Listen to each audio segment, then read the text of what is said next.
God bless you all. आज evening जो church है, मैंने एक स्पेशल मैसेज जो मॉर्निंग चर्च में दिया, मैं चाहता हूं कि आप ये मैसेज बहुत ही ध्यान से आज सुने। बहुत से लोग परमेश्वर से मांग रहे हैं और खुदावंद से कंप्लेंट्स भी करते हैं कि क्यों तू मुझे बढ़ाता नहीं, क्यों तू मुझे ब्लेस नहीं करता। तो उसमें आपको जो आज अभी आप वचन को सुनेंगे, आपको उसे नोट करना है और आप क्या नोटिस करेंगे कि पवित्र आत्मा उस वचन के जरिए आपसे बात कर रहा है। तो इस समय मैं ऑफिस में हूं और प्रीचिंग करने के लिए मैं रेडी था आज शाम की मीटिंग के लिए, परंतु पवित्र आत्मा ने मुझसे कहा कि वो लोग उस वचन को दोबारा जरूर सुने जो मैंने सुबह आज प्रीच किया है। तो आज जब आप उस वचन को सुन रहे होंगे, वो लंबा चलेगा और आप उसको नोट करेंगे और आप नोटिस करेंगे कि परमेश्वर ने आपकी लाइफ में बहुत बड़ा काम किया है। God bless you all. मेरा बिलीव है कि जब आप इस वचन को सुन रहे होंगे तो पवित्र आत्मा आपकी लाइफ में बड़े कार्यों को करेगा और आप हील होंगे। मेरा बिलीव है कि जो स्वीट आप लेंगे, जो प्रभु भोज आप लेंगे, ये आपकी लाइफ में बड़े कार्यों को करेगा। अपनी आंखों को बंद करें। खुदा बाप, आज जब ये तेरे नाम में प्रभु भोज का हिस्सा बने, इनकी जिंदगियों में तू ये काम करे मेरे पिता। ये अपने दुश्मनों के सामने हमेशा आशीषित रहें, उनके दुश्मन शर्मिंदा रहें। मेरे पिता, इनके शरीर चंगे रहें और तेरी सहभागिता इनके साथ हो। आज से तेरे संबंध इनके साथ और स्ट्रांग हो। खुदा बाप, इन्हें अपने नजदीक करने जिला मेरे पिता। जितने बीमार हैं उन्हें चंगा कर। तेरा पाक रूजीब और चंगे बड़ी रीति के साथ कार्य करे, प्रभु यीशु मसीह के नाम में, आमीन आमीन। God bless you all. मेरा बिलीव है कि आप जल्दी टेस्टिमोनीज के साथ मुझे मैसेजेस करेंगे कि परमेश्वर ने आपको छुआ है इस वचन को सुनने के द्वारा। प्रार्थना करते रहें। चर्च में बहुत से काम हो रहे हैं। प्रार्थनाओं में परमेश्वर के सामने थैंक्स करते रहें कि उसने ये ग्रेस दी है कि परमेश्वर इस तरह के बड़े कार्य आज चर्च में कर रहा है। God bless you all. बहुत जल्द क्रूसेड्स का अनाउंसमेंट्स होगा और अलग अलग जगह पे जो क्रूसेड्स होंगे उनकी अनाउंसमेंट आपको मिल जाएगी। बारिश के सीजन्स खत्म हो चुके हैं, क्रूसेड्स का सीजन शुरू हो चुका है। God bless you all. मेरा बिलीव है कि इस वचन के बाद जब आप पे ले हैंड होगा, आप बरकत को पाएंगे। सबको जय मसीह। नीति वचन 1 उसकी 7 आयत, आप इसे जल्दी से लिखें। नीति वचन 1 उसकी 5 आयत, नीति वचन 12 उसकी 15 आयत, पहला शमूएल 10 उसकी 10 और 11 आयत, नीति वचन 9 उसकी 10 आयत, नीति वचन 2 उसकी 4 आयत, याकूब 1 उसकी 5 आयत, भजन संहिता 19 उसकी 7 आयत, पहला शमूएल 25 पूरा अध्याय। ये था पार्ट 1। आज हम पार्ट 2 को सुनेंगे। मत्ती 5 उसकी 20 आयत, मत्ती 23 उसकी 13 से 15 आयत, फिर मत्ती 23 उसकी 24 से 28 आयत, फिलिप्पियों 2 उसकी 3 आयत, भजन संहिता 23 उसकी 5 आयत, प्रकाशित वाक्य 3 उसकी 30 आयत। आज की आयतों को मैं दोबारा पढ़ता हूं, आप इसे लिखें। मत्ती 5 उसकी 20 आयत, मत्ती 23 उसकी 13 से 15 आयत, मत्ती 23 उसकी 24 से 28 आयत, फिलिप्पियों 2 उसकी 3 आयत, भजन संहिता 23 उसकी 5 आयत, प्रकाशित वाक्य 3 उसकी 30 आयत। अपनी हाथों को उठाओ। आज जो कुछ वचन मैं सुनूं खुदावन, मेरे जीवन में फल लेके आए ये वचन। ऊंची आवाज से मांगेंगे। प्रभु यीशु मसीह के सामर्थी नाम में हम मांगते हैं। ऊंची आवाज से आमीन बोलो जरा, ऊंची आवाज। आज मैं ये चाहता हूं कि हम इस वचन को बड़े ध्यान से सुने, जो है पांडा लाइक बिलीवर पार्ट 2। पहले पार्ट में हमने सुना था कि पांडा किस तरह का जानवर है, किस तरह वो जीता है।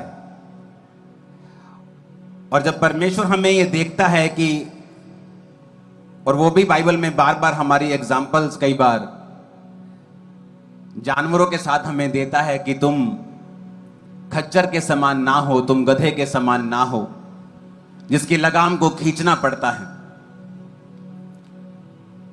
तो हमारे सामने परमेश्वर ने एग्जाम्पल्स रखी हैं, हमें किस तरह का बनना है और किस तरह का नहीं बनना है। आज अगर विश्वासी बुद्धि हासिल कर ले, विजडम हासिल कर ले, इसलिए बाइबल में लिखा, परमेश्वर ने कहा कि बुद्धि जो है वो कुंदन से भी कीमती है, जो बुद्धि है वो हीरे और मोती से भी कीमती है। और अगर तेरे पास बुद्धि है, तेरे पास परमेश्वर की विजडम है, तो तू बहुत आगे बढ़ सकता है और आगे जा सकता है। हम बाइबल में से कुछ एग्जाम्पल्स अगर देखते हैं, डैनियल की एग्जाम्पल जिस तरह हमने बाइबल में देखी है, तो वचन ये कहता है कि जो डैनियल था उसमें परमेश्वरीय बुद्धि थी। तो बुद्धि कितने तरह की होती है? एक अर्थली विजडम होती है कि आप दुनियावी तौर पे बहुत बुद्धिमान हैं। कुछ लोग अनपढ़ होते हैं लेकिन मैथ का उनको बड़े तगड़े तरीके से हिसाब किताब कर लेते हैं। मेरे रिश्तेदार हैं, आड़तीये हैं कई, और कई तो जो बुजुर्ग थे बहुत पुराने, एक भी क्लास नहीं पढ़े थे, लेकिन लाखों रुपए का हिसाब, उस जमाने में भी लाखों, अब को लगा लो करोड़ों का हिसाब बिना कैलकुलेटर के हाथों से कर लेते थे। उसे अर्थली विजडम बोलते हैं, दुनियावी विजडम। एक होती है इंटेलेक्चुअल विजडम, यानी पढ़ाई की विजडम, जो आप पढ़ाई करके हासिल करते हैं। एक होती है हेवनली, खुदा की ओर से स्पिरिचुअल विजडम।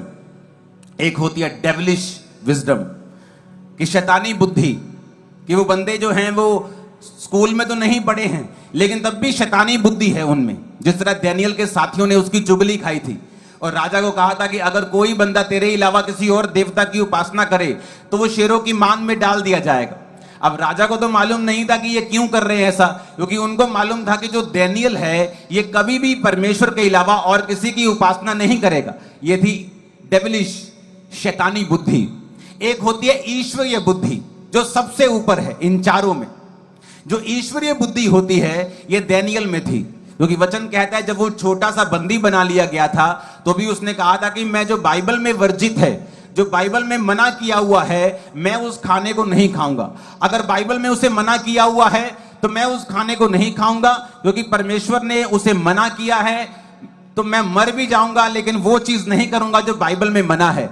और जब आप ईश्वरीय बुद्धि का प्रयोग करना शुरू करते हैं, चाहे वो दुनिया की निगाह में उस समय नॉनसेंस लगे, तो बाइबल ऐसा कहती है कि आप लोग आगे बढ़ते जाते हैं और परमेश्वर से आशीषों को लेते जाते हैं और आप अपने नेक्स्ट लेवल में प्रवेश करते हैं। हालेलुया। अब जो आपके हाथ में खाना है आज, क्यों परमेश्वर ने कहा कि हमें आज खाना है, आज हमें ये चीज, ये फूड को लेना है परमेश्वर की उपस्थिति में। जब भी परमेश्वर आपको खाना देता है, प्रकाशित वाक्य 3:20 में लिखा है, मैं तेरे द्वार पर खड़ा हुआ खटखटाता हूं, अगर तू मेरा शब्द सुनकर द्वार खोलेगा तो मैं भीतर आकर उसके साथ भोजन करूंगा और वो मेरे साथ। जब भी परमेश्वर आपके साथ कुछ सीक्रेट शेयर करना चाहता है, आपको सहभागिता करना चाहता है, जिस तरह अगर आप फॉरेन में देखें तो वहां पर यह रूल है कि क्रिसमस के दिन सभी फैमिलीज इकट्ठा होती हैं, क्योंकि वो फैमिली इकट्ठा होकर खाना खाती हैं, क्रिसमस डिनर करती हैं, थैंक्स गिविंग डिनर खाती हैं। जब खाने की बात होती है, इसका मतलब यह है कि आप एक बॉन्ड, आप एक संबंध, आप एक संबंध, एक सहभागिता अपने परिवार वालों के साथ शेयर करते हैं, और उसमें परमेश्वर आपको भेदों को बताता है। दूसरे खाने का मतलब भजन संहिता 23:5 में लिखा है, उसका मतलब यह है, परमेश्वर ने कहा, तू मेरे सताने वालों के सामने मेज बिछाता है, तूने मेरे सिर पर तेल मला है, मेरा कटोरा उमड़ रहा है। यहां पर दाऊद ये कहता है, परमेश्वर का वचन ये कहता है कि तू मेरे सताने वाले के सामने मेज बिछाता है। मेज का मतलब क्या होता है कि उस मेज के ऊपर क्या रखा है, तरह तरह के खाने की डिशेस रखी हैं। तो उसने कहा तू मेरे सताने वाले के सामने मेरे लिए मेज बिछाता है। परमेश्वर भी क्या कहता है कि मैं, जब तू द्वार खोल देगा, मैं तेरे साथ भीतर आकर खाना खाऊंगा, मैं तेरे साथ सहभागिता रखूंगा। आज दो चीजें होंगी आप जब ये खाएंगे। पहला काम आपने ये करना है कि अपनी लाइफ में आपको जीसस क्राइस्ट को अपना उद्धारकर्ता ग्रहण करना है। अगर आपने बपतिस्मा नहीं लिया तो आपने ले लेना है। अगर आप बैक स्लाइडेड हैं, क्योंकि ये वचन उन लोगों के लिए लिखा गया है जो मसीह में होते हुए भी प्रार्थना नहीं करते, मसीह में होते हुए भी लंगर प्रसाद खाते हैं, मसीह में होते हुए भी बैक स्लाइडेड हैं, मसीह में होते हुए भी चुगलियां, निंदा, सब चीजों को करते हैं। परमेश्वर ने वचन उन लोगों के लिए लिखा कि अगर जब मैं तेरे द्वार पे खड़ा हुआ खटखटाता हूं, कि ये अविश्वासियों के लिए नहीं कहा, ये विश्वासियों के लिए कहा, क्योंकि ये कलीसिया को बोला गया है, और कलीसिया यानी विश्वासी लोग। तो जब परमेश्वर वो कहता है कि मैं खटखटा रहा हूं, और जब अगर तू द्वार खोल देगा, अगर तू पाप छोड़ देगा, अगर तू गलत रिलेशनशिप्स को छोड़ देगा, अगर तू सब गंदे कामों को छोड़ देगा, तो मैं तेरे पास भीतर आऊंगा, तेरे साथ खाना खाऊंगा, यानी सहभागिता शेयर करूंगा। जब आप परमेश्वर के साथ सहभागिता करते हैं तो क्या होता है, आप धर्मी जीवन जी पाते हैं, आप जयवंत जीवन जी पाते हैं। और दूसरा, परमेश्वर ने कहा जब खाने की बात होगी, जब आप ये खाएंगे आपके सामने की मेज से, तो इस बात को आज नोटिस करना, दो चीजें आपके साथ होंगी। पहला, आपका परमेश्वर के साथ ऐसा संबंध पहले कभी नहीं रहा होगा जितना गहरा आप इस स्वीट के बाद अपनी लाइफ में महसूस करेंगे। लेकिन उससे पहले आपको वचन सुनना पड़ेगा और वचन को मानना पड़ेगा और उसको अपने दिल में स्वीकार करना पड़ेगा। आमीन।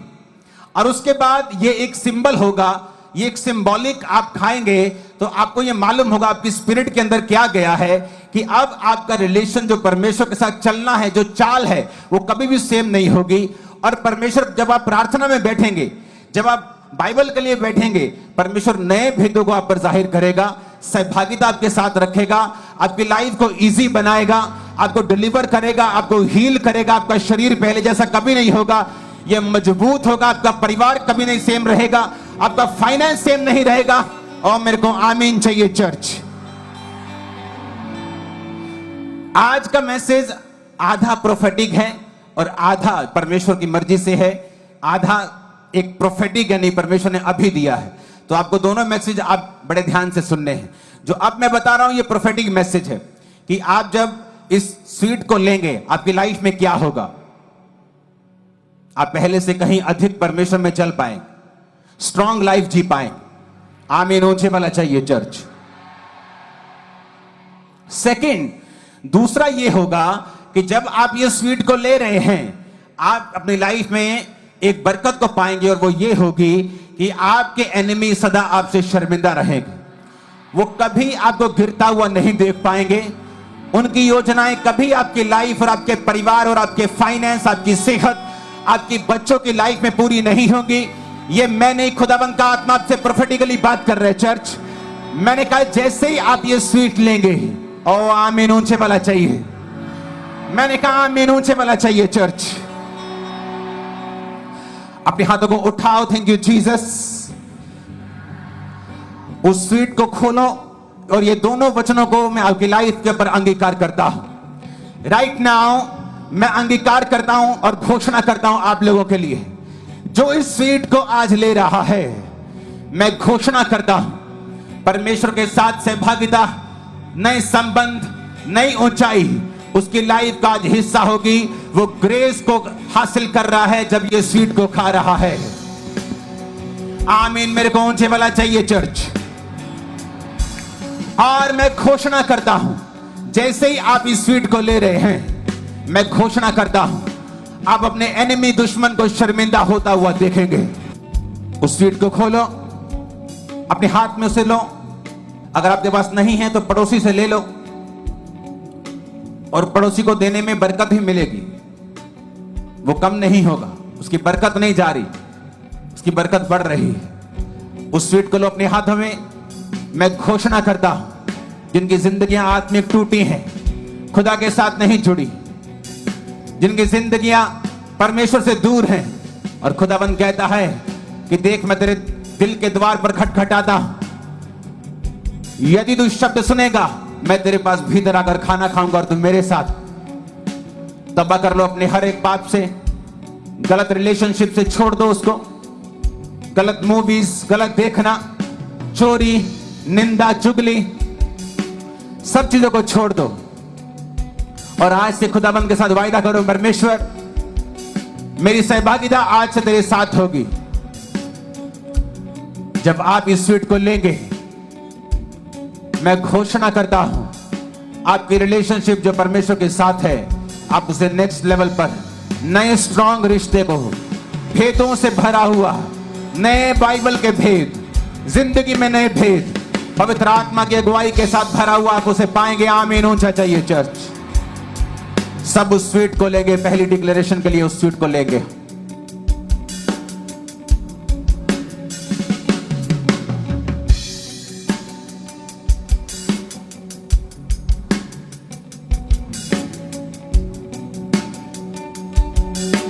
उस स्वीट को फिर अपने हाथों में रखेंगे। दूसरी घोषणा के लिए मैं घोषणा करता हूं, वचन में लिखा है,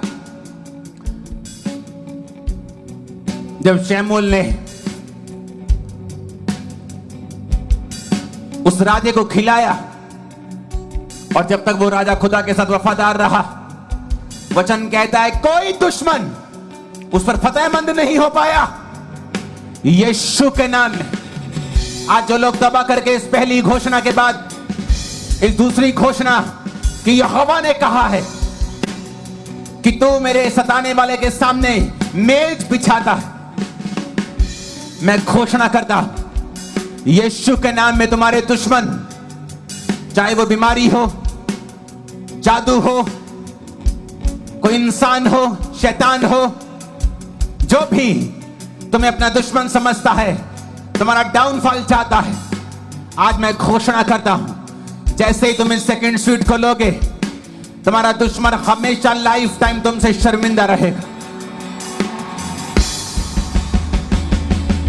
सब उसे लेंगे।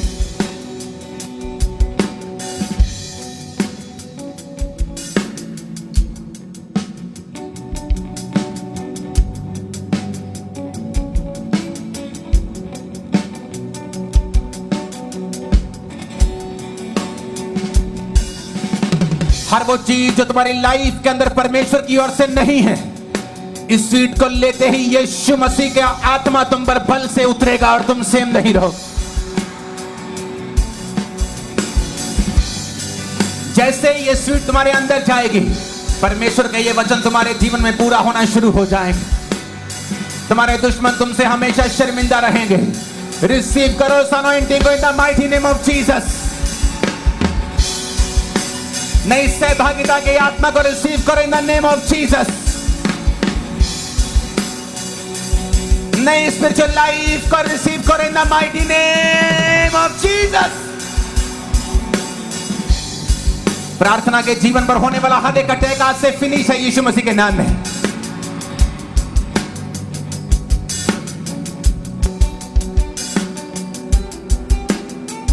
वो दुश्मन चाहे एक बीमारी है, चाहे जादू है, टोना है, चाहे वो एक इंसानी दुश्मनी है जो यीशु मसीह के कारण तुमसे वैर करता है, विरोध करता है, तुम्हारे लिए योजनाएं बनाता है, हर वो योजना आज यीशु मसीह की आग से जल के नाश हो रही है।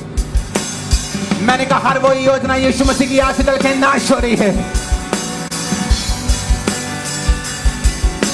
हर वो योजना यीशु मसीह की आग से जल के नाश हो रही है यीशु मसीह के नाम में। जो स्वीट तुम ले रहे हो, इस स्वीट के कारण परमेश्वर का वचन तुम्हारी लाइफ में पूरा हो रहा है। उसने शाऊल को कहा आ मेरे साथ खा। जब तक वो परमेश्वर के संग रहा, प्रभु उसके साथ संग खाता रहा, वो कभी हारा नहीं। परमेश्वर ने चेलों को कहा आओ, उस क्रूज पर चढ़ने से पहले मैं तुम्हारे साथ खाना चाहता हूं। आज खुदाबंद आपके साथ खा रहा है, आप प्रभु की मेज से खा रहे हैं। कुछ बड़ा आपकी लाइफ में होगा यीशु के नाम में। पवित्र आत्मा मुझसे कह रहा है आपके शारीरिक अंग ताकत को पा रहे हैं, यीशु मसीह के नाम में तगड़े हो रहे हैं। बीमारियां और कमजोरियां आपकी बॉडी को छोड़ के जा रही हैं यीशु मसीह के सामर्थी नाम में। मैं घोषणा करता हूं आप अपने आसपास रहने वाले लोगों से कहीं अधिक हेल्दी होंगे यीशु के नाम में, यीशु मसीह के सामर्थी नाम में। आमीन ऊंचा चाहिए चल। Hallelujah hallelujah.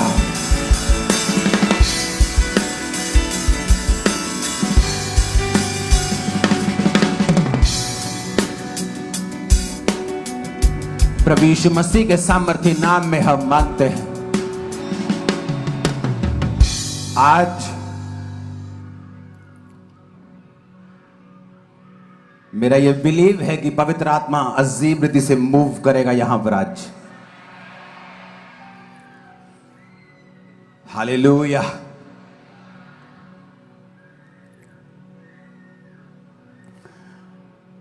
जो भी आपके अंदर शैतानी है वो खत्म है आज से, वो फिनिश हो चुका है आज से ही यीशु मसीह के नाम में। जो भी है वो किसी ने जादू किया या आपके साथ पंगा लिया या आपको वो आपके खिलाफ साजिश कर रहा है, वो आपके खिलाफ कुछ काम कर रहा है, मैं आपको बता रहा हूं, मैं खुदावंद के पवित्र पुलपट पे उसकी हजूरी पे हूं, भविष्यवाणी करता हूं, एनिमी आपकी लाइफ से फ्रस्ट्रेट होने वाला है यीशु मसीह के नाम। मैंने कहा वो फ्रस्ट्रेट होने वाला है जितना आपने सोचा भी नहीं, उससे कहीं अधिक यीशु के नाम।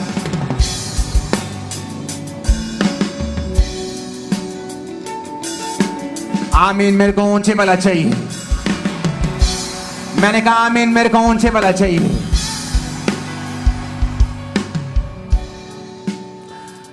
आप अपनी लाइफ में बढ़ना चाहते हैं, आपको विजडम हासिल करनी पड़ेगी। आपको ईश्वरीय बुद्धि चाहिए। अर्थली बुद्धि आपको एक लेवल तक लेके जा सकती है। इंटेलेक्चुअल पढ़ाई की बुद्धि आपको एक लेवल पर लेके जा सकती है, लेकिन अगर आपको सब अपनी लाइफ के सब पहलुओं के ऊपर कामयाब होना है, आपको इंटेलेक्चुअल बुद्धि, अर्थली बुद्धि, डेविलिश बुद्धि, इनमें फर्क समझ आना चाहिए। मैंने आपको पांडा के बारे में समझाया था कि वो कौन सा जानवर है। दिखने में खूबसूरत है, दिखने में बहुत अच्छा लगता है, क्यूट लगता है, लेकिन पांडा इस दुनिया के सबसे मूर्ख जानवरों में से एक होता है। अगर आप उसके पेट की स्टडी करें तो वो मीट खाने वाला जानवर है, लेकिन फिर भी पांडा जो है वो दिन के 12 घंटे बांस खाकर बिताता है। अगर आप उसे बांस खाता हुआ अपने वीडियो के ऊपर देखेंगे तो आप देखेंगे कि वो लगातार अपने 12 घंटे दिन में सिर्फ ये बांस खाता है, जो आप अपनी वीडियो के ऊपर देख रहे हैं।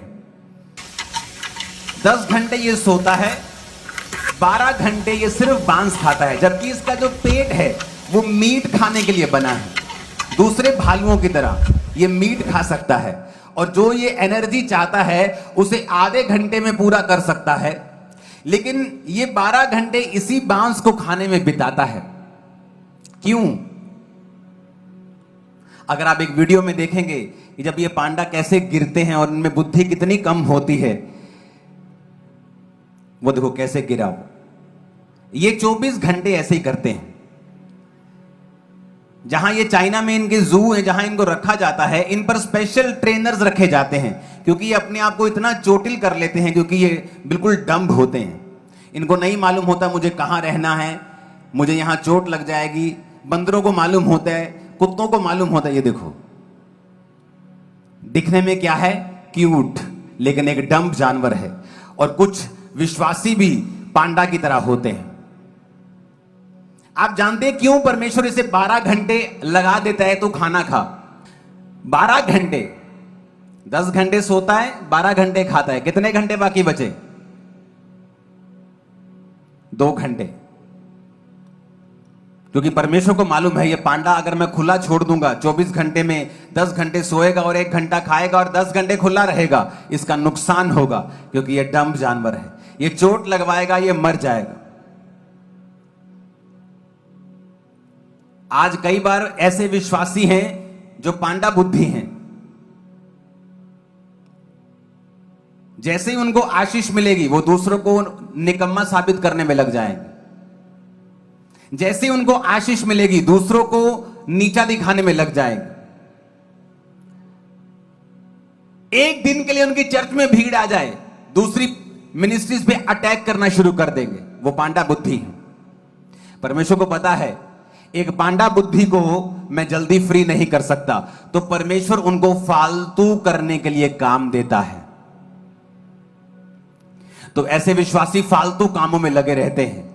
रियल ग्रोथ उनकी लाइफ में कभी नहीं होती, क्योंकि वो पांडा बुद्धि है। तो परमेश्वर ये मेक श्योर करता है, जिस तरह पांडा बांस खाता है दिन के 12 घंटे, और आपको मालूम कितने किलो बांस खाता है ये लगातार बांस खाता है।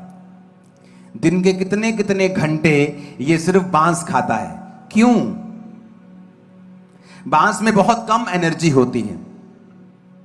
इतनी कम एनर्जी होती है कि इसे लगातार खाना पड़ता है। 20-20 किलो, 12 से लेके 15 किलो, 20 किलो बांस खाना पड़ता है ताकि इसकी एनर्जी पूरी हो। परमेश्वर ने जानबूझकर उसको इस काम में लगा दिया है, उसकी एनर्जी को कम कर दिया है। क्यों?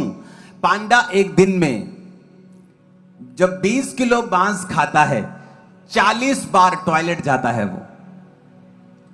अगर आप किसी इंसान को पूछेंगे जिसको इरिटेबल बाउल सिंड्रोम होता है, पेट की बीमारी होती है, जब वो खाता है बंदा तो तभी टॉयलेट चला जाता है। जैसे ही खाता है टॉयलेट चला जाता है, जैसे ही खाता है टॉयलेट चला जाता है। आप उस इंसान से पूछो जो 10 बार टॉयलेट या 8 बार टॉयलेट जाता है, उससे पूछो तुम्हारी लाइफ में क्या चल रहा है, तुम्हारे पास एनर्जी है? बोलेगा यार नहीं, मैं थका हुआ रहता हूं। परमेश्वर ने उसकी एनर्जी को कम क्यों किया हुआ है?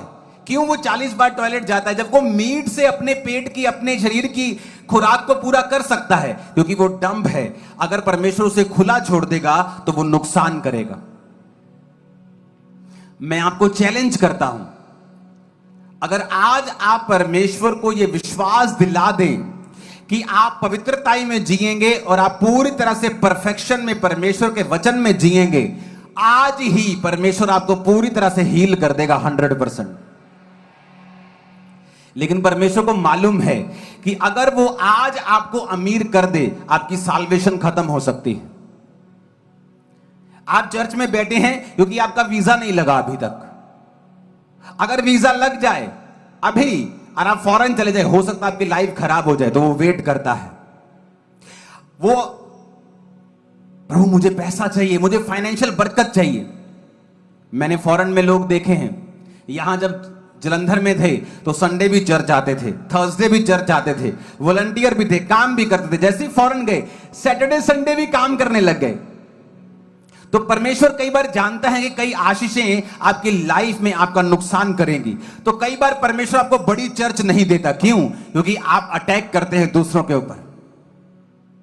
तो परमेश्वर जानता है कि अगर मैं इसको बड़ी चर्च दे दूंगा तो ये लगातार अटैक करेगा। तो परमेश्वर आपकी ग्रोथ को पकड़ लेता है और ऐसा रखता है कि आपको ज्यादा काम करने में बिजी रखता है। काम तो पूरा चल रहा है लेकिन ग्रोथ नहीं है। उसी एनर्जी को जो दूसरा भालू फ्रूट से, शहद से, मीट से आधे घंटे में पूरी कर लेता है, ये 12 घंटे खाकर 40 बार टॉयलेट जाकर उस एनर्जी को पूरा करता है। क्योंकि ये डम्बेस्ट एनिमल्स में से, सबसे मूर्ख एनिमल्स में से एक है।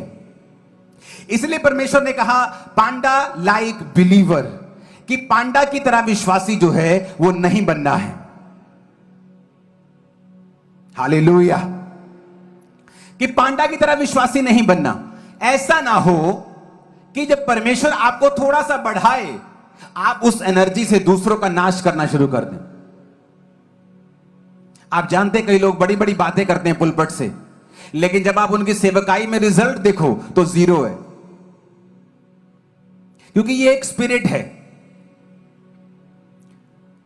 हम अगर पांडा को फुल पिक्चर में देखें, कोई फोटो दिखाओ पांडा की जिसमें बड़ा ब्यूटीफुल सा नजर आता है।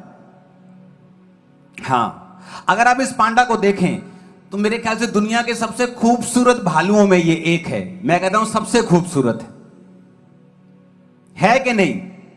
देखो तो कैसी आंखें, देखो काली हैं, फिर कान काले, जैसे किसी ने पेंट किया होता है। सिर्फ आंखें काली हैं और कान काले और नीचे टांगे काली, ऐसा लगता है किसी ने जानबूझ के पेंट किया हो, किसी को ब्यूटीफुली पेंट किया हो।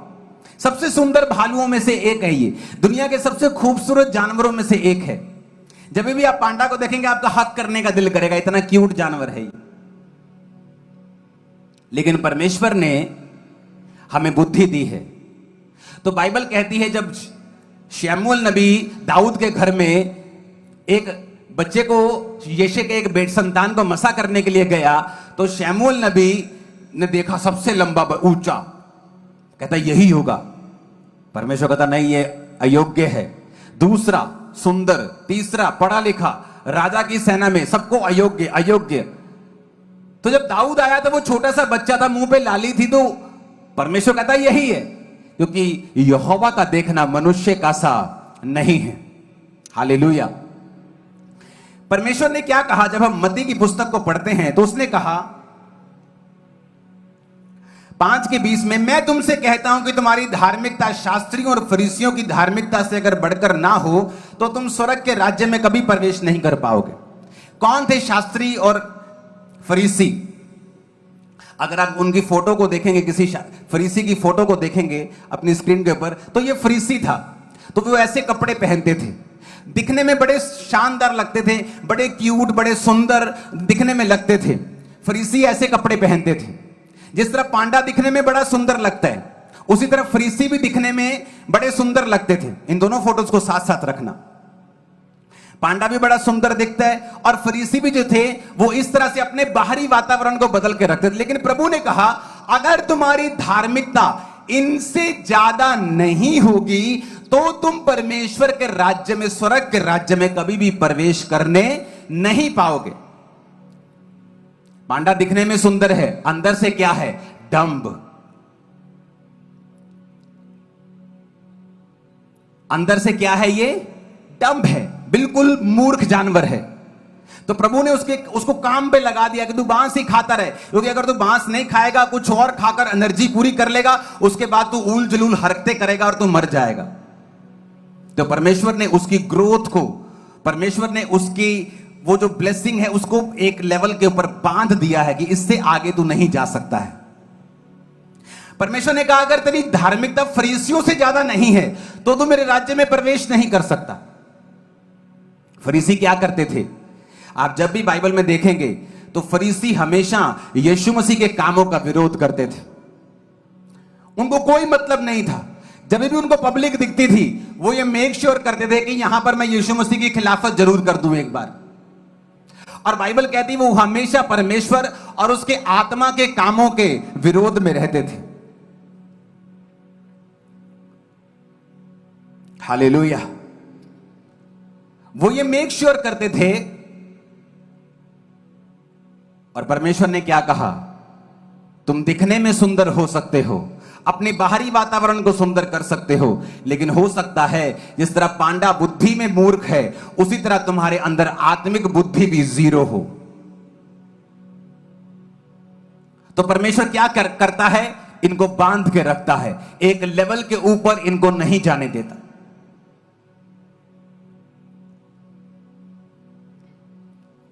ऊंची आवाज में हालेलुया बोलो जरा।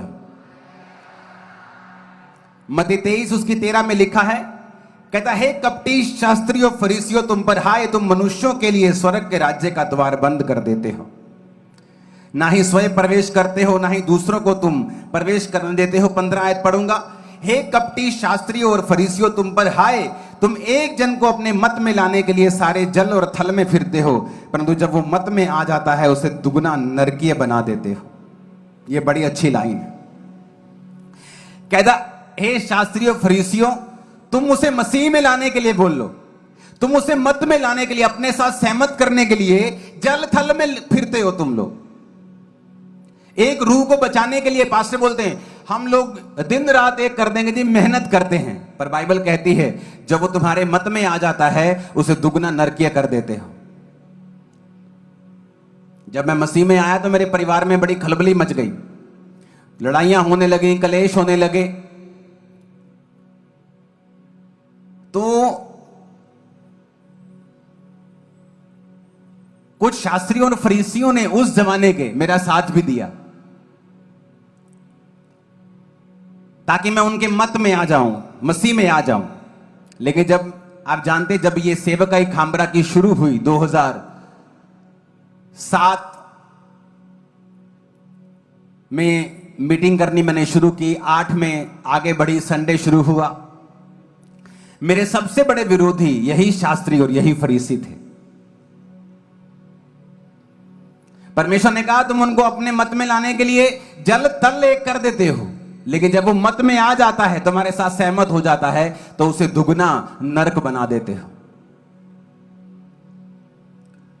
मैं ये क्यों आपसे कह रहा हूं? आपको सदूकी और फरीसियों की तरह अपने बाहरी वातावरण को चेंज करने की कोशिश नहीं, बल्कि अपने अंदर के वातावरण को चेंज करना है। सदूकी और फरीसी हर समय पौलुस की, पतरस की, चेलों की, जीसस की हर समय खिलाफत करने में लगे रहते थे। वचन कहता है, फिलिपियों के वचन को उस पढ़ेंगे जो सिर्फ इंग्लिश में आपके सामने आएगा, उसका एक कारण है। फिलिपियों 2 की 3 नहीं, 3 की 2 को पढ़ेंगे। इसे इंग्लिश में आप निकालेंगे। यह वचन जब आपको समझ आ जाएगा, इसमें लिखा है, watch out for those dogs, those people who do evil. फिलिपियों 3 उसकी 2 आयत। Those mutilators who say you must be circumcised to be saved. परमेश्वर ने कहा कुत्तों से क्या रहो, इंग्लिश हिंदी में लिखा कुत्तों से सावधान रहो, जो ये कहते हैं कि तुम्हें खतना कराना होगा सेव होने के लिए। क्योंकि सदूकी और फरीसी अभी भी कहते थे जीसस के आने के बाद भी कि तुम्हें खतना करवाना पड़ेगा बचने के लिए। तो बाइबल में पौलुस ने उनको क्या कहा है? डॉग्स कहा है, कुत्ते कहा है, वो जो काट कूट करने वाले होते हैं। पौलुस ने किनको कहा है? काट कूट करने वालों से चौकस रहो, जो तुम्हें काटना चाहते हैं, जो तुम्हारा विरोध करना चाहते हैं।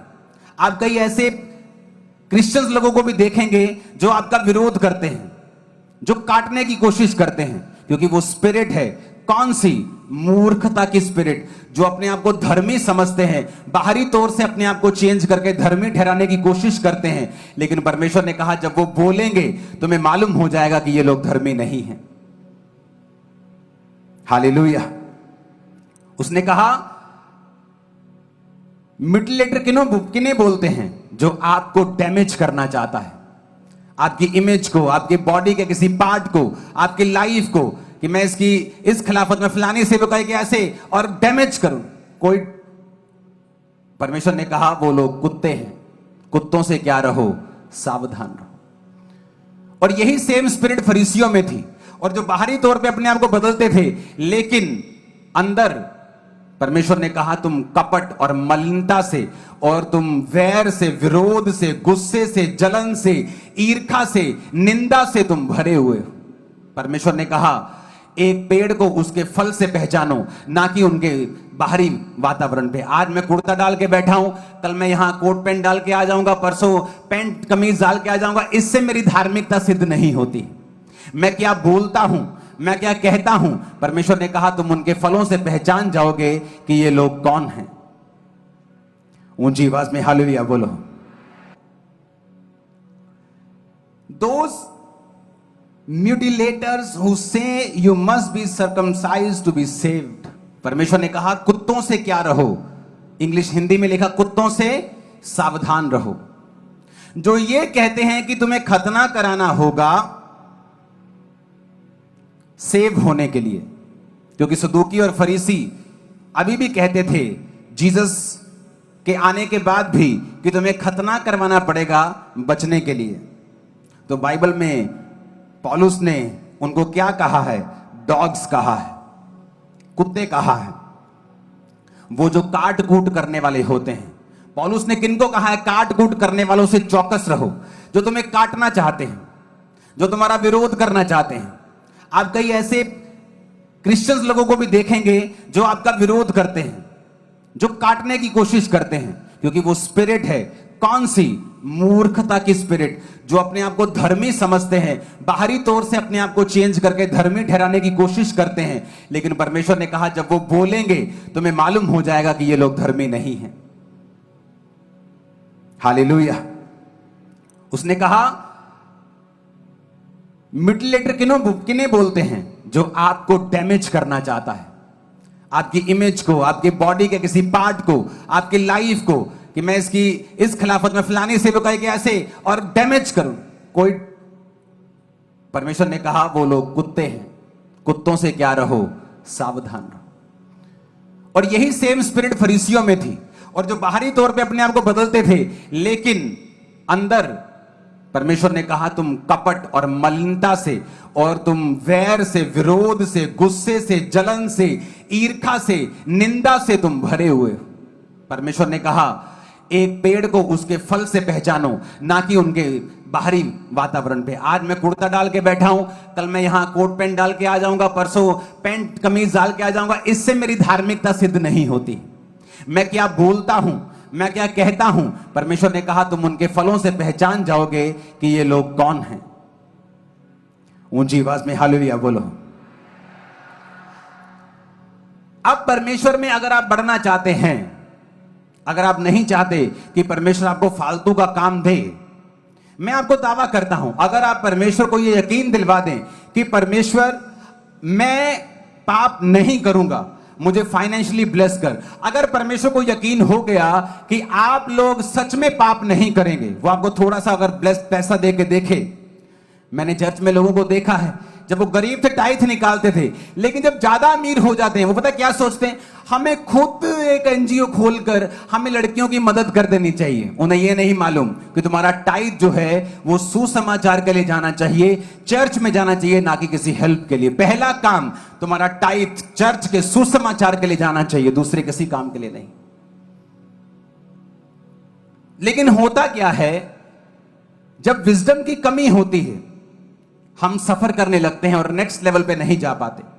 और जब परमेश्वर आपको देख लेगा कि मुझे यकीन है कि ये आदमी अगर फाइनेंशियली ब्लेस हुआ तो ये चर्च से हटेगा नहीं, ये ब्लेसिंग को पाकर मेरे वचनों से हटेगा नहीं, ये शराब पीने नहीं चला जाएगा, गलत संगति में नहीं चला जाएगा। अगर आप प्रभु को यकीन दिलवा दें, जैसे परमेश्वर आपको देखेगा कि हां ये बंदा आत्मिक रूप में बुद्धिमान हो चुका है, वो रिस्ट्रिक्शन जो आत्मिक डंब, आत्मिक मूर्ख व्यक्तियों की लाइफ में होती हैं, जिस तरह डंब पांडा की लाइफ में है, वो परमेश्वर आपकी लाइफ से हटाना शुरू कर देगा।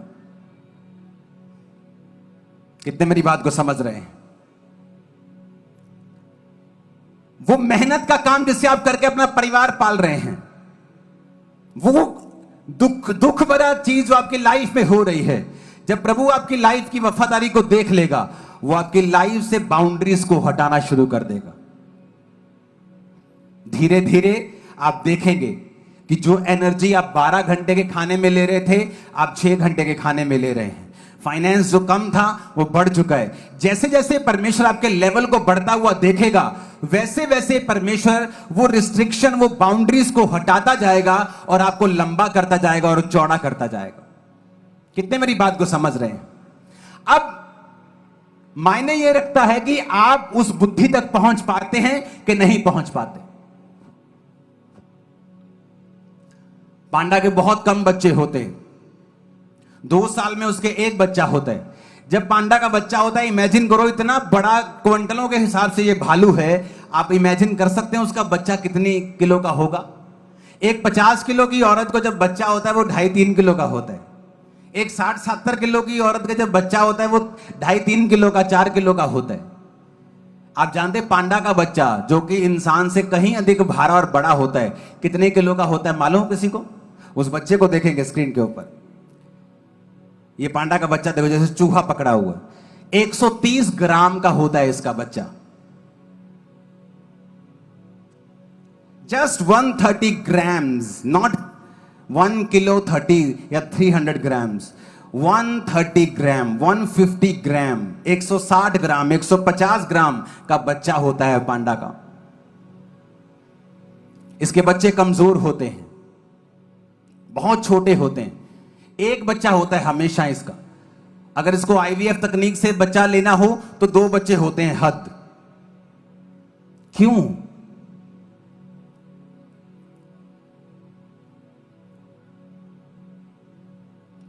आपको मालूम क्यों?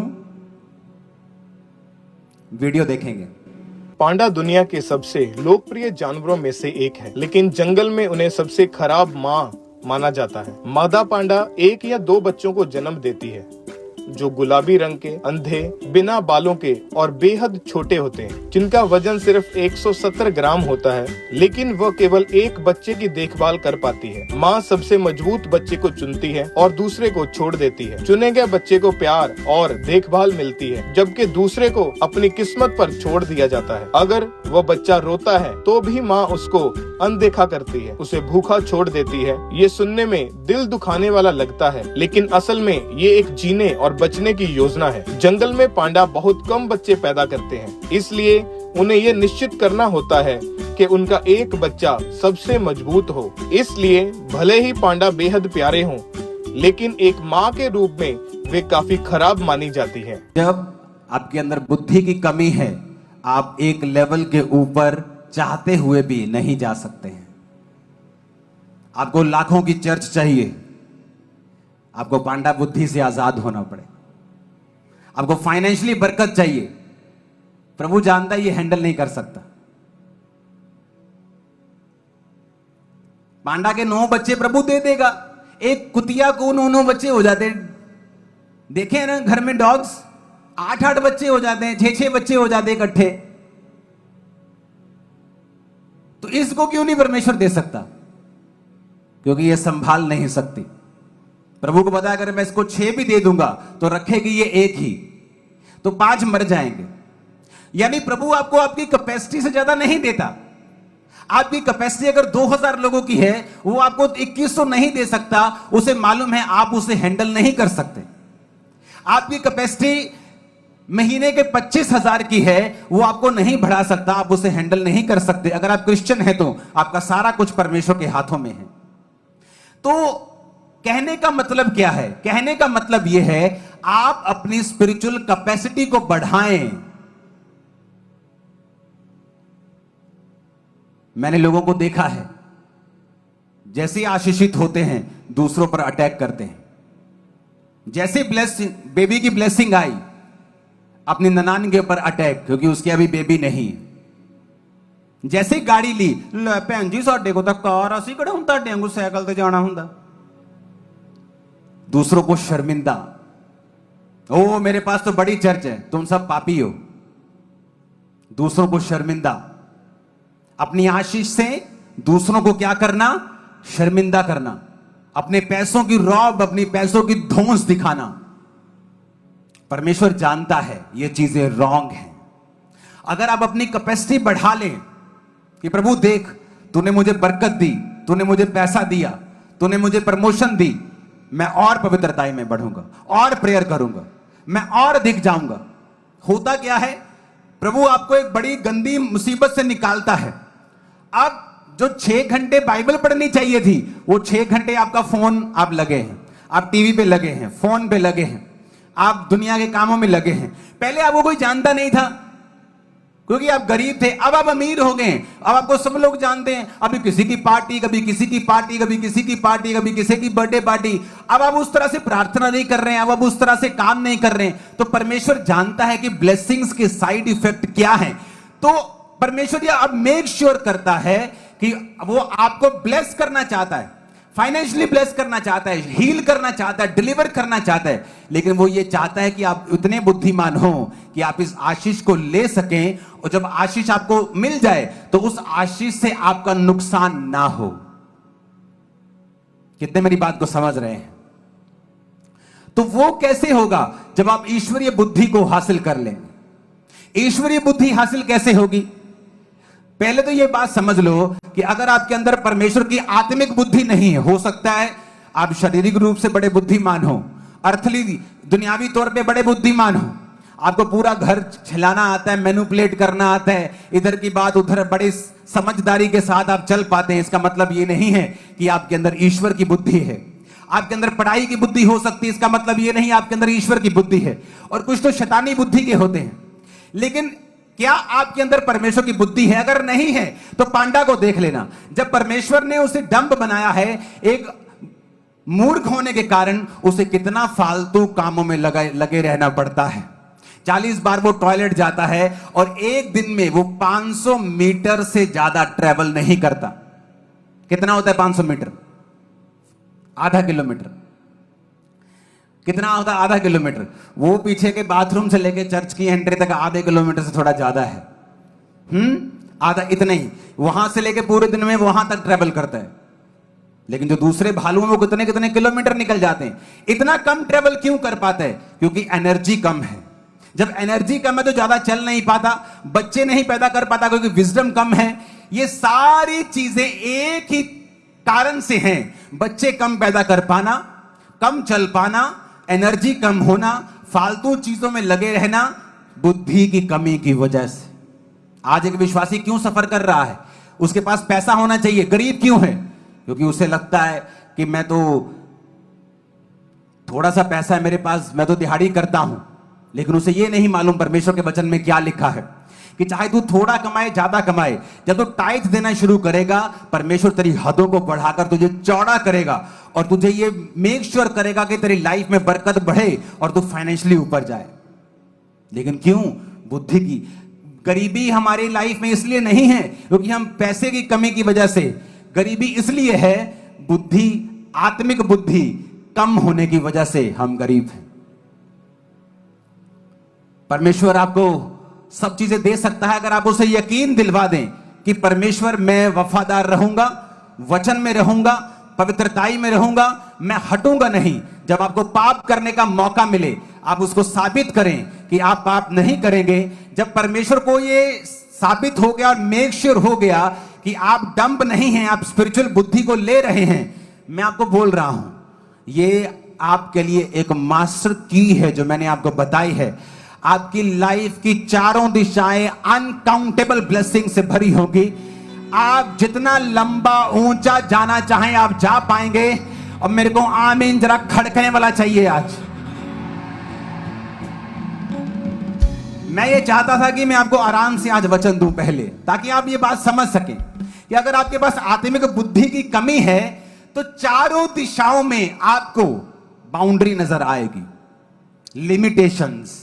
एक लेवल तक ही आप आगे बढ़ पाएंगे, उसके आगे आप नहीं जा पाएंगे। आज चर्च में कितने लोग बैठे हैं जो बिजनेस करते हैं।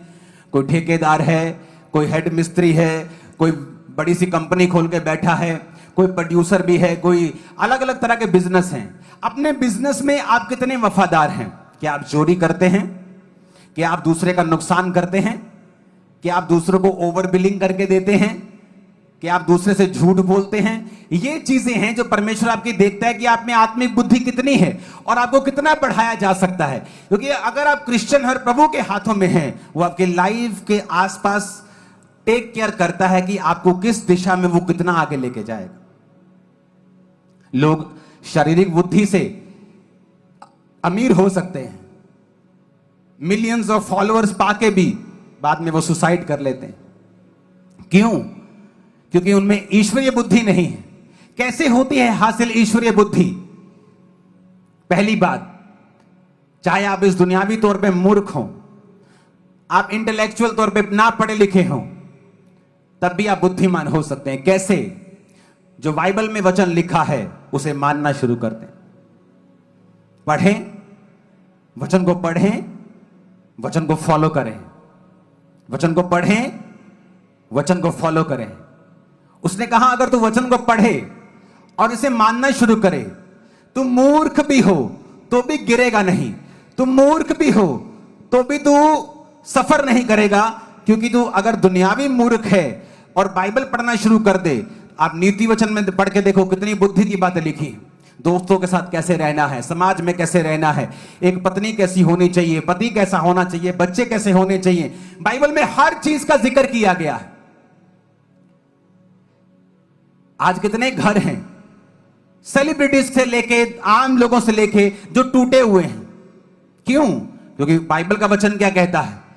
जब एक औरत की शादी होती है तो वो अपने हस्बैंड के मम्मी पापा को क्या बोलती है? मम्मी और पापा। और हस्बैंड वाइफ की मम्मी पापा को क्या बोलता है? मम्मी और पापा। क्यों? क्योंकि वचन में लिखा है कि तुम दोनों अब एक तन हो। जब तुम्हारा तन एक हो गया तो तुम्हारा सब कुछ एक है। तुम्हारे माता पिता भी अब एक हो चुके हैं। लेकिन आज कितने बंदे हैं जो अपने सास और ससुर की इज्जत करते होंगे? क्यों नहीं करते? क्योंकि दुनिया में उनको सिखाया नहीं गया।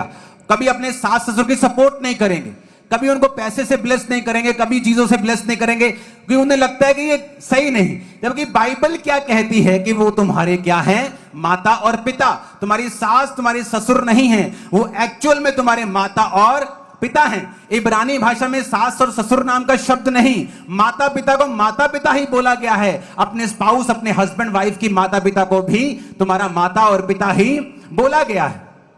अब होता क्या है, जब आप चर्च में आते हैं आपको ये विजडम पता चलती है कि ये आत्मिक बुद्धि की बात है, और आप वही करना शुरू कर देते हैं और आप अपनी लाइफ में बरकत को देखते हैं। और जो लोग परमेश्वर के वचन से जुड़े हुए नहीं हैं, मुझे हैरानी होती है, मैंने तो कई लड़कियों को अपनी सास को आंटी बोलते हुए देखा है। आंटी, मैंने कहा ये क्या बोल रही है अभी? आंटी, सास को आंटी? मैंने कहा मैं क्या सुन रहा हूं? कहते बोलते हैं। मैं बड़ा हैरान हुआ। मेरी वाइफ ने कहा आंटी बोलते हैं कई लोग। मैंने कहा आंटी, सास को आंटी क्यों? उन लोगों का कसूर नहीं, उन्हें वचन की नॉलेज नहीं। जब वचन की नॉलेज होती है, आत्मिक बुद्धि आपके अंदर प्रवेश करना शुरू करती है। कुछ बरकतें आपके माता पिता के हाथ में है जो आपकी लाइफ में आएंगी, और जब तक आप उन्हें प्रसन्न नहीं करेंगे, उनको ब्लेस नहीं करेंगे, आप उनकी बात नहीं सुनेंगे, तब तक वो बरकत आपकी लाइफ में कभी नहीं आएगी। कितने मेरी बात को समझ रहे हैं? हमारे दोनों फादर सेवकाई में हैं। टीम बहुत सी गलतियां करती है, फादर भी करते होंगे, लेकिन हम उनसे कभी बात नहीं करते, इस बारे में हैंडल नहीं करते उनको। क्यों? कुछ चीजें आपकी औकात से परे हैं। जिस दिन आदमी अपने स्पिरिचुअल फादर को नसीहत देना शुरू कर देता है, समझो वो मरने वाला है, और प्रभु उसको झंझोड़ कर सेट करने वाला है। और जब आप आत्मिक बुद्धि हासिल करना शुरू करते हैं, पैसे के विषय में, शरीर के विषय में, घर के विषय में, जीवन के विषय में, बच्चों के विषय में, वाइफ के विषय में, बिजनेस के विषय में, जॉब के विषय में, अब बाइबल क्या कहती है? बाइबल कहती है जो जॉब करते हैं वो अपने मालिक को मसीह के समान समझें। लेकिन आपको पता ही नहीं होगा, लेकिन जब आप जॉब करते हैं, आप इंटेंशनली बॉस को कितनी गालियां निकालते हैं, याद करके देख लो। निकालते हो कि नहीं निकालते? आप अपने मालिक को कितनी गालियां निकालते हो? जब आप अपने मालिक को गाली निकाल रहे हो, वचन के अनुसार आप मसीह को गाली निकाल रहे हो। लेकिन आपको नहीं पता। क्यों?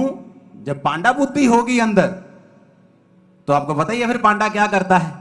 170 ग्राम का बच्चा जनता है, बड़े बड़े साल बाद एक एक बच्चा जनता है, धीरे धीरे बच्चा जनता है। बड़ा मुश्किल है उसका बच्चे जनना, बुद्धि में रहना। गिरता है, बढ़ता है, पेड़ से नीचे गिर जाता है, हर बार उसे हेल्पर चाहिए। बुद्धि की कमी है।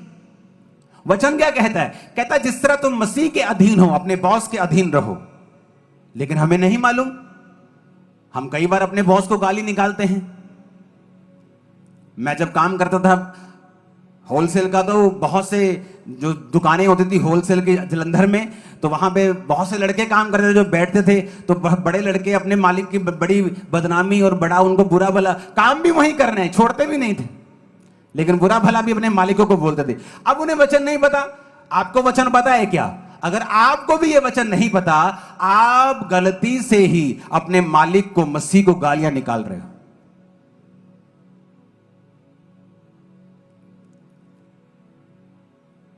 कितने मेरी बात को समझ रहे हैं आप?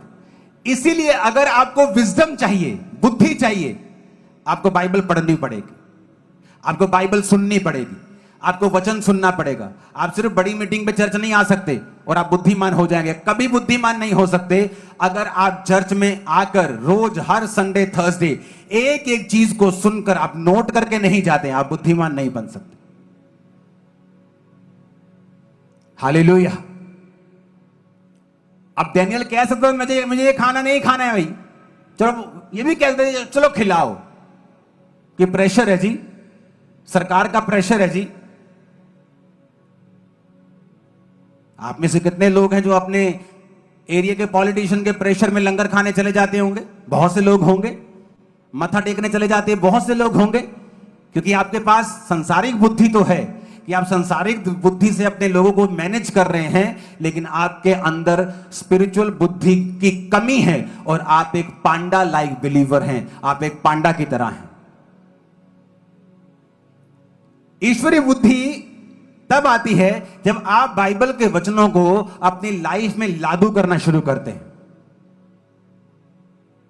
हालेलुया। ऊंची आवाज में हालेलुया बोलो जरा। और जब तक आप बाइबल के वचनों को पढ़ेंगे नहीं और उन्हें लागू नहीं करेंगे अपने रोज की रोजाना जीवन में, तब तक आपकी लाइफ में काम नहीं होगा।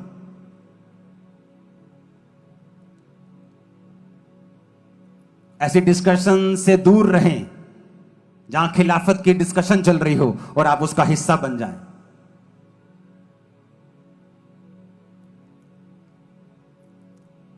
मैं ऐसे लोगों को जानता हूं जिनकी लाइफ में बड़े बड़े पाप कर रहे हैं, पास्टर्स को, बड़े बड़े पास्टर्स को, दो शादियां, नाजायज बच्चे, मिसयूज करना अपनी चीजों को, लेकिन आपने कभी भी मुझे पर्सनल तौर के ऊपर अटैक करते उनको नहीं देखा होगा। अगर कोई पब्लिकली बड़ी मूर्खता करेगा तो उसको मैंने डांटा होगा, लेकिन उसकी पर्सनल लाइफ में क्या हो रहा है, लोगों की, दूसरों की, मुझे इससे कोई मतलब नहीं, क्योंकि वो न्याय करना प्रभु का काम है, मैं न्याय नहीं हूं।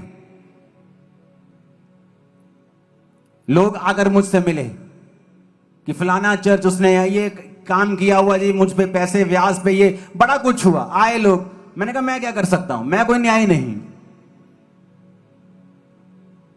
परमेश्वर न्याय है, मैं अटैक नहीं करूंगा, मैं न्याय नहीं करूंगा। इसलिए दाऊद जब शाऊल को मारने का मौका था और उसके साथी ने कहा दाऊद तेरी कुर्सी में यही एक रुकावट है और प्रभु ने इसे तेरे हाथ में कर दिया और आत्मा भी इस पे नहीं है, मार दे इसको। दाऊद क्या कहता मैं यहोवा के अभिषिक्त पर तलवार क्यों चलाऊं? क्या वो अभिषिक्त था यहोवा का? नहीं, आत्मा तो उठ गया था शाऊल से, पर फिर भी वो उसे यहोवा का अभिषिक्त मानता था। और आज कितने ऐसे मूर्ख फरीसी हैं जिन्होंने बाहरी तौर पे तो अपने आप को बदल लिया, लेकिन आज वो गिरे हुए को तो तलवार मारना बुरी बात है। इमेजिन करो वो अच्छे भले खड़े को भी तलवार मारने हैं, सोचो परमेश्वर उनका क्या हाल करेगा। वो तो गिरे हुए को भी मारने नहीं देना चाहता। दाऊद कहता मैं इसको नहीं मारूंगा। अब दाऊद समझा सकता था अपने दिल को कि देख भाई तू यहोवा का अभिषिक्त है, यहोवा ने राजा होने के लिए तेरा मसा किया और ये गलत राजा कुर्सी पे बैठा है, अगर तू बैठेगा तो और अच्छे काम कर पाएगा, लोगों का भला होगा। वो 10 तरीके से अपने आप को समझा सकता था कि मैं इसको मारना नॉर्मलाइज कर सकता हूं, लीगलाइज कर सकता हूं, कुछ नहीं होगा, मैं दिल को समझा लूंगा। लेकिन फिर भी उसको मालूम था कि यहोवा के अभिषिक्त पर तलवार चलाने से मैं गुनहगार हो जाऊंगा। इसे बोलते हैं स्पिरिचुअल विजडम। 70 साल का दाऊद हुआ। बाइबल कहती थी वो इतने उसने युद्ध किए थे, इतना वो लास्ट टाइम के ऊपर इतना बूढ़ा हो गया था कि कपड़े उड़ाने पर भी गर्म नहीं होता था। जब कपड़े उड़ाने पर गर्म नहीं होता था तो आप इमेजिन कर लो कि एक राजा जो 37 साल से राजा बना हुआ है, 30 साल से राजा बना हुआ है और लगातार राजा बना हुआ है, और किसी माई के लाल में हिम्मत नहीं थी कि दाऊद का कत्ल करके उसको गद्दी से हटा दे, क्योंकि दाऊद ने बोया नहीं, वो काटा नहीं। दाऊद ने कत्ल नहीं बोया कि शाऊल का कत्ल करके उसे गद्दी से हटा दे, इसलिए दाऊद को भी कोई गद्दी से हटा नहीं सका, क्योंकि जो उसने बोया वही उसने काटा। लेकिन आज बुरा हाल है। इसलिए परमेश्वर ने कहा अगर तुम्हारी धार्मिकता फरीसियों से ज्यादा नहीं है तो स्वर्ग के राज्य में प्रवेश नहीं कर पाओगे। इसलिए अपने आप को बचाओ ऐसी अनफ्रूटफुल डिस्कशन से, जहां 4 लोग बैठे हैं और पास्टर की डिस्कशन हो रही है, जहां 4 लोग बैठे हैं और माइक पे कोई बेफालतू का लोग बंदे पास्टर्स की खिलाफत कर रहे हैं। अपने आप को बचाओ, उनसे दूर हो जाओ, अपने कानों को दूर कर लो। क्यों? एक बंदा अपने स्पिरिचुअल फादर के पास आया, कहता मुझे ये दिक्कत हो गई है। उन्होंने कहा क्या हुआ, तुझे दिक्कत क्यों हो गई? चल ठीक है, मैं तेरे लिए प्रार्थना करता हूं। उन्होंने प्रार्थना की, 7 दिन बाद, कुछ दिन बाद बुलाया होगा, वो फिर आया, कहते कैसा है? कहता नहीं, प्रॉब्लम बढ़ रही है। कहते ये कैसे हो सकता है? कहते अब जा तू फास्टिंग कर, मैं भी फास्टिंग करता हूं, तू भी फास्टिंग कर, उसके बाद प्रॉब्लम खत्म हो जाएगी। फास्टिंग करके वापिस आ गया, कहते कैसा है? मैंने फास्टिंग की, तूने की? कहता हाँ मैंने भी की। प्रॉब्लम खत्म हुई? स्पिरिचुअल फादर ने पूछा, कहते नहीं हुई। वो बड़ा परेशान हो गया, वो कहता यार क्या हो रहा है तेरी लाइफ में ये? और वो जाकर प्रार्थना में चला गया और स्पिरिचुअल फादर ने खुदावन से पूछा, परमेश्वर क्यों तू इसकी लाइफ में काम नहीं कर रहा? परमेश्वर ने कहा पूछ कि जब तेरी कोई खिलाफत कर रहा था, ये उसके पास बैठा था कि नहीं? उसने उसे फोन करके बुला लिया, उसने कहा आजा। वो आया और उसने कहा क्या तेरे साथ ऐसा हुआ है? उसने माफी मांगी, उसने कहा हाँ मैं उस डिस्कशन में कुछ बोला तो नहीं, लेकिन जो कुछ आपके खिलाफ बोला जा रहा था मैंने उसे सुना था और मैं कुछ बोला नहीं, मैंने डिफेंड नहीं किया, मैंने कुछ नहीं किया। तो परमेश्वर उससे निराश हुआ, नाराज हुआ कि जो अनॉइंटिंग, जो अभिषेक तेरे मैन ऑफ गॉड से, तेरे मेंटर से तुझे आशीषित कर रहा है, उस अभिषेक के खिलाफ तू कैसे सुन सकता है? इसलिए उस अभिषेक ने तेरी लाइफ में काम करना बंद कर दिया। ये स्पिरिचुअल विजडम थी, उसने हासिल की कि आज के बाद मैं ऐसा कभी नहीं करूंगा, और परमेश्वर ने उसी दिन उसे छुआ और हील किया। ये स्पिरिचुअल विजडम थी। जब स्पिरिचुअल विजडम की कमी होती है, हम फालतू में सफर करते हैं। जब आत्मिक बुद्धि की कमी होती है, हम फालतू में अपनी लाइफ में बहुत सारी सफरिंग्स को, बहुत सारे दुखों को ले लेते हैं और हमें मालूम नहीं होता कि क्यों हो रहा है। हालेलुया, ऊंची आवाज में हालेलुया बोलो जरा।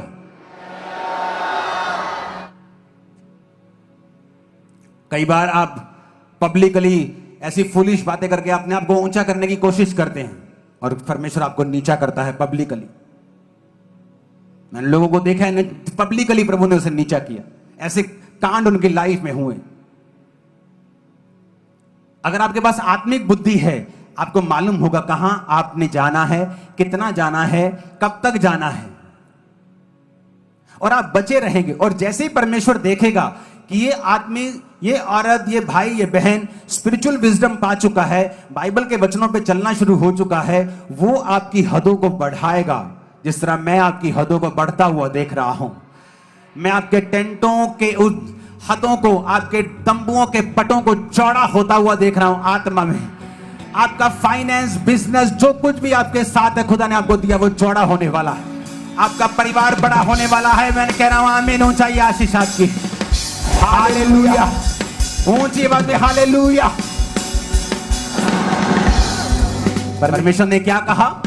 काट कूट करने वालों से चौकस रहो, कुत्तों से चौकस रहो। फरीसी बोलते थे तुम्हें खतना करना जरूरी है, तुम बाहरी तौर से बदलना जरूरी है, ऐसे कपड़े डालने पड़ेंगे, ऐसा टोपी लेना पड़ेगा। परमेश्वर ने कहा नहीं, इन काट कूट करने वालों से क्या रहो? चौकस रहो। वो अविश्वासियों को नहीं कह रहा, उनको कह रहा है जो उनके विश्वासियों के भेष में उसी पब्लिक में खड़े थे। वो सदूकी, वो फरीसी। परमेश्वर कहता है इन कुत्तों से चौकस रहो। ये काट कूट करने वाले हैं, म्यूटिलेटर्स हैं, डैमेज करने वाले, कोशिश करते हैं डैमेज करने की। खुदा आपके साथ, आप डैमेज नहीं, आप डबल होंगे। यीशु के नाम में आप डबल होंगे, डबल होंगे, डबल होंगे, डबल होंगे, डबल होंगे, डबल होंगे। यीशु के नाम में आप डबल होंगे। मैंने कहा आमीन, ऊंचे वाला चाहिए। अगर आप मेंटरशिप के नीचे हैं, पास्टर इस चर्च के नीचे, मैंने कहा आप डबल होंगे यीशु के नाम में। ये क्रिसमस रिकॉर्ड तोड़ेंगे यीशु के नाम में। आमीन, ऊंचा चाहिए। Hallelujah, hallelujah. कितने इन बातों को समझ रहे हैं? आप डबल होंगे। मैंने कहा तो बेस्ट है कि आप लोग बाइबल को अपना बेस्ट फ्रेंड बना लें। ये बेस्ट है, पढ़ें इसे, क्योंकि ये आपको बुद्धिमान बनाएगा। और जब आप बुद्धिमान हो गए विजडम प्रभु की आप में काम करने लगी, तो प्रभु आपको देखेगा। क्योंकि तेरे पास बुद्धि नहीं थी तो तू एक ही बच्चे को जन्म दे सकती थी या दो को, उसमें से पांडा तू एक को संभालता था, एक को तू गिराती थी। लेकिन जब तेरे पास बुद्धि आ जाएगी मैं तुझे और दूंगा। जब तुम्हारे अंदर बुद्धि आ जाएगी तुम प्रमोशन में होगे। तुम्हारा लेवल कितने भी छोटे से क्यों ना शुरू हुआ हो। यूसुफ की शुरुआत होती है पोतीफर के घर में, और कहां से शुरुआत होती है?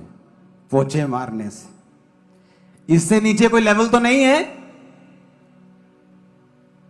पोछे मारने से शुरुआत होती है। प्रभु के साथ वफादार रहता है। मालिक देखता है कि यार ये इस नौकर को मैं जहां रखता हूं यार बड़ा अच्छा काम करता है, जहां मैं इसको रखता हूं यार बड़ा अच्छा रिजल्ट देता है। उसकी ड्यूटीज बढ़ाता गया, ड्यूटीज बढ़ाता गया, ड्यूटीज बढ़ाता गया, और एक दिन वही यूसुफ उस देश का प्रधानमंत्री था, पोतीफर से भी ऊपर। पोतीफर ने क्या किया? उसकी पत्नी ने झूठी गवाही दी, ये मेरे साथ गलत काम करना चाहता था, मैं बड़े भाग के जान बचाई है। और यूसुफ को पता था ये झूठ है, तू मेरे साथ सोना चाहती थी, मैं नहीं। और पोतीफर ने गुस्से में आकर उसे जेल में डाल दिया। वहां भी उसने कुछ नहीं किया, प्रभु के साथ वफादार रहा, और जेल में भी जेलर ने उसे खाने पीने का प्रधान बना दिया। फिर राजा ने उसे एक दिन बाहर निकाला और अपने स्वप्न को बताया, और यूसुफ ने उसका अर्थ समझाया, और यूसुफ प्रधानमंत्री बना। जब वो प्रधानमंत्री बना तो उसी पोतीफर को, जो उसका बॉस था, जिसने उसे गलत जेल में डाला था, उसको मृत्यु दंड वो दे सकता था, उसकी बुरी हालत कर सकता था, पतली हालत कर सकता था।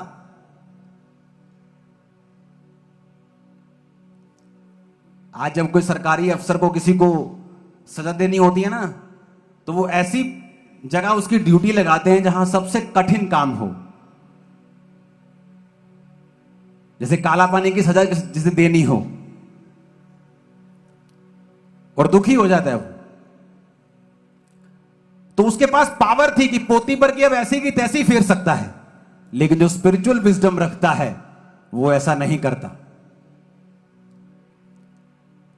आजकल के जितने सदूकी फरीसी हैं, धमकियां देने वाले, इमेजिन करो अभी उनके पास जीरो पावर है और वो धमकियां दे रहे हैं। सोचो अगर उनके पास पावर हो तो वो नाश कर दे लोगों को। इसलिए प्रभु उनको ज्यादा ऊंचा नहीं लेके जाता। बातें ऊंची ऊंची जितनी मर्जी करी जाएं, रिजल्ट टेस्टिमनीज लाइफ में वो काम कभी नहीं वो देखते। कितने मेरी बात को समझ रहे हैं? क्योंकि परमेश्वर ये चाहता था कि आप अपने अंदर, आपका दिल, आपका हार्ट बदला लेने वाला ना हो। कि प्रभु इस बंदे ने मुझे बहुत ताने दिए हैं, जिस दिन मेरा वीजा लग गया उस दिन दस के जाऊं इनू आप गलत हैं, आप गलत हैं। इसलिए मैंने कहा अगर आपके अंदर स्पिरिचुअल विजडम है, आपको टेंशन लेने की जरूरत नहीं। आप बरकतें कलेक्ट करते जाओ, आशीषें इकट्ठी करते जाओ, बढ़ते जाओ, और इतना बढ़ जाओ, इतना बढ़ जाओ, इतना बढ़ जाओ। कोई कितना पत्थर मार लेगा, कोई 10 फुट तक मार लेगा, 20 फुट तक मार लेगा, 50 फुट तक मार लेगा, 100 फुट तक मार लेगा।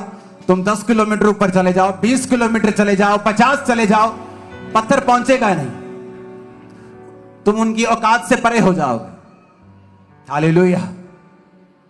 लेकिन तुम जब पावर में होते हो और किसी का नुकसान कर सकते हो और नहीं करते, इसका मतलब तुम वचन को जान गए हो।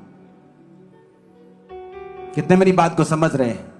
तो यह बड़ा जरूरी है, बहुत बहुत अधिक जरूरी है विजडम को हासिल करना। नीति वचन 9 उसकी 10 आयत में लिखा है, यहोवा का भय मानना बुद्धि का आरंभ है, और परम पवित्र ईश्वर को जानना ही समझ है। नीति वचन 12 उसकी 15, मूढ़ को अपनी चाल सीधी जान पड़ती है, परंतु जो सम्मति मानता है वह बुद्धिमान है।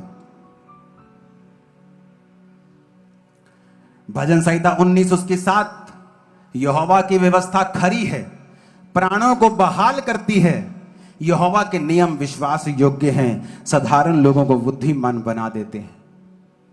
आप साधारण हैं, उसने कहा मेरे नियम विश्वास योग्य हैं, मैं तुझे बुद्धिमान बना दूंगा। तुझे लोग मूर्ख कहते हैं तो बाइबल पढ़नी शुरू कर और बाइबल को अपने नियम में, अपने जीवन में लागू करना शुरू कर, मैं तुझे बुद्धिमान बना दूंगा। ऊंची आवाज में हालेलुया बोलो।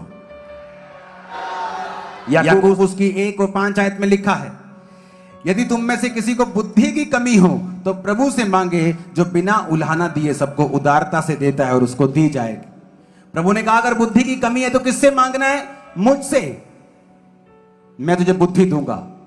तुम बुद्धि मांगोगे, मैं बुद्धि दूंगा। मैं वचनों के भेद को खोल दूंगा, वचन तुम्हें समझ आएंगे। और जब तुम परमेश्वर की बुद्धि तुम्हारे अंदर आना शुरू कर देती है, सब तरफ से तुम बढ़ना शुरू कर दोगे। तुम्हें समझ आएगा कि अच्छा मेरी हीलिंग क्यों नहीं हो रही, ओ अच्छा मेरी लाइफ में कमजोरी क्यों है, मेरा शरीर कमजोर क्यों है। बहुत से विश्वासी हैं, कंप्लेंट करते हैं आके, मुझे ये वाले शरीर में ना ये वाली दिक्कत बहुत है, और साथ में ये भी बताएंगे मैं ना थोड़े थोड़े दिनों से व्यभिचार से टेकता रहना, पापा जी प्रे करियो। वो खुद बताते भी रहेंगे कि मुझे इस पाप में गिरने की आदत है, और साथ में ये भी बताएंगे कि मेरे शरीर में प्रॉब्लम है, लेकिन उन्हें ये कनेक्शन समझ नहीं आ रहा कि उसी व्यभिचार की वजह से ये प्रॉब्लम तुम्हारे शरीर में है। तुम किससे नफरत करते हो सकता है उसके कारण तुम बीमार रहो। इसलिए कहा,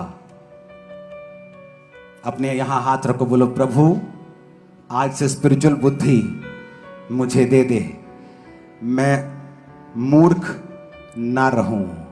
यीशु मसीह के सामर्थी नाम में है, आमीन। ऊंचा ये आशीष हमारी है। नीति वचन 2:4 में लिखा, बुद्धि को चांदी के समान ढूंढ और गुप्त धन के समान उसकी खोज में लगा रहे। खोज करनी है बुद्धि की, वचन में खोजना है, मुझे क्या करना है, मेरी लाइफ में परमेश्वर क्या चाहता है। अपने हाथों को उठाओ, थैंक यू जीसस। खुदावन आपको पांडा की तरह नहीं, आपको बुद्धिमान बना है।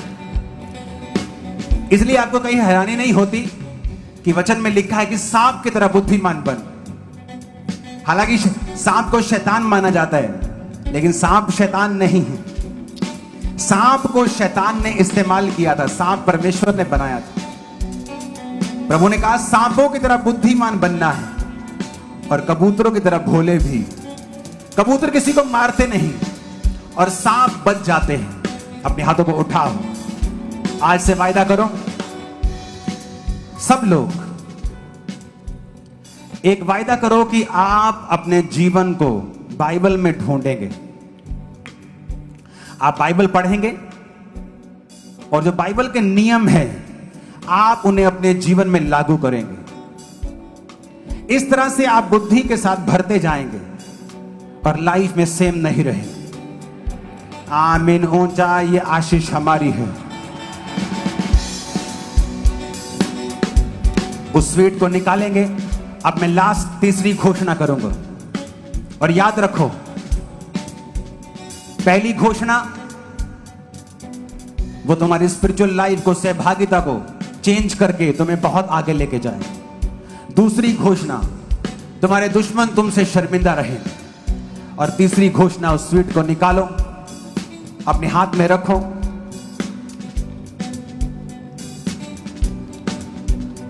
जीसस ने कहा, मेरे रोज की रोटी मुझे रोज दे।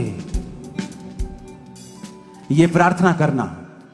सब लोग उस स्वीट को अपने हाथों में ले लो और ये घोषणा सबके लिए जरूरी है,